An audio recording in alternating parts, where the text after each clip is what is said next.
Nandito kayo lahat ngayon para matuto. Tama? Yes, opo. Opo, Ngayon, opo. Ay, siyang tunay. sasabihin ko sa inyo kung ano ang tamang mindset Networking pala to. pagka nagjo-duty. Nabuto lahat ako. Paldo? Hala. Paldo. Power. Power. Power. Ngayon, 3 letra lang ang tatandaan nyo. K-S-A. K. K. Ano yung K? Ano yung K? Knowledge po. Knowledge. Hindi. Dapat may ganyan ka ng utak kapag ikay nagjo-duty. Dapat meron ka na yan. Intelihente ka dapat. Ang ibig sabihin ng K ay kusang loob, brother.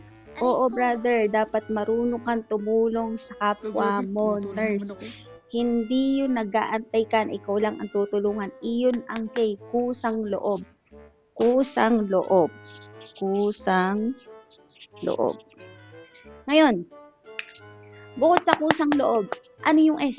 Ano yung S? Skills yan. Skills. Dapat may skills ka na pagka nagtatrabaho ka bilang nurse.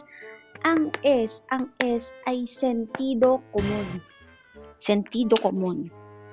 Sentido común. Ano ibig sabihin nun? Common sense, brother. Aray ko Dapat talaga. may common sense ka pag nagtatrabaho. Gusto mo talagang ikay makapatay pa talaga ng pasyente. Common sense. Common sense. At ang huli. Yung letter A. Ano yung letter A?